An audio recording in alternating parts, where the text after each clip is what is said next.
حضرت سیدنا امام جعفر صادق رضی اللہ تعالیٰ عنہ، ان کا ایام بطور خاص ان دنوں میں رجب شریف میں، تو کب ان کا یوم وصال ہے، یعنی کس تاریخ کو ہے؟ اور امام جعفر صادق رضی اللہ تعالیٰ عنہ کو بطور خاص صادق کیوں کہا جاتا ہے؟ فیضان امام جعفر صادق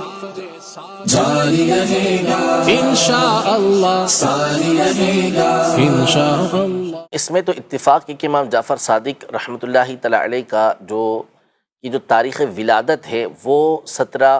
ربیع الاول ہے۔ آپ 17 ربیع الاول سن 83 ہجری کے اندر پیدا ہوئے مدینہ منورہ میں، اور آپ کی جو تاریخ وصال ہے اس کے بارے میں مختلف اقوال کتابوں کے اندر موجود ہیں،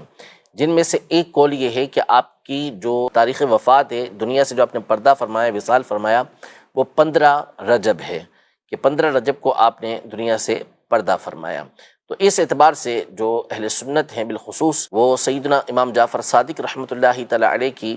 نیاز کرتے ہیں، ان کو اصالِ ثواب کرتے ہیں، اور یہ ہمارا طریقہ کار ہے کہ اہل بیت اطہار کے جو عمومی طور پر ایام آتے ہیں، ان کی جو عرس کی تاریخ ہوتی ہے اس میں خاص طور پر اہتمام کیا جاتا ہے،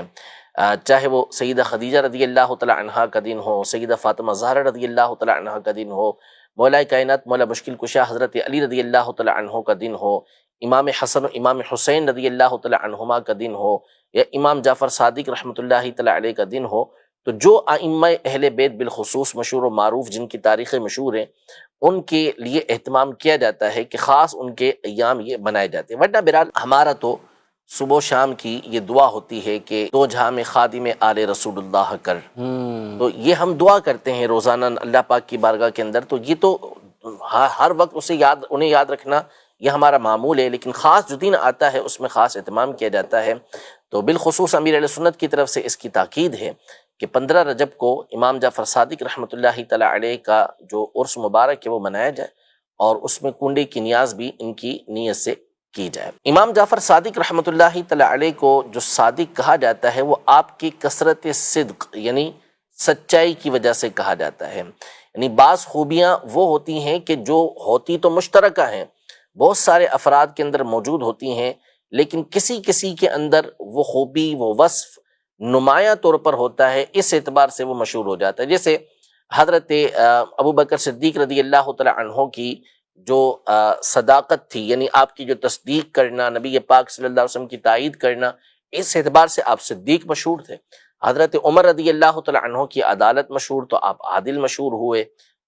حق و باطل کے درمیان فرق کرنے والے فاروق قرار پائے۔ حضرت عثمان غنی کی جو خوبصورت صفت تھی وہ حیا اور سخاوت تھی۔ مولا کائنات مولا مشکل کشا رضی اللہ تعالی عنہ کی شجاعت و ذہانت یہ مشہور و معروف تھی۔ حالانکہ ان اوصاف کے اندر جو میں نے سب کے ذکر کیے، دیگر صحابہ کے اندر بھی یہ چیزیں پائی جاتی تھیں، لیکن ان کو ایک خصوصی طور پر ان اوصاف کے اندر ایک نمایاں حیثیت حاصل تھی، اس لیے ان کے اندر ان خاص خوبیوں کا ذکر کیا جاتا ہے۔ امام جعفر صادق رحمۃ اللہ تعالی علیہ، ان کے اندر سچائی کی جو صفت تھی وہ دوسروں کے مقابلے میں بہت زیادہ پائی جاتی تھی، اس وجہ سے ان کے لقب کے ساتھ یہ جعفر صادق مشہور ہوا۔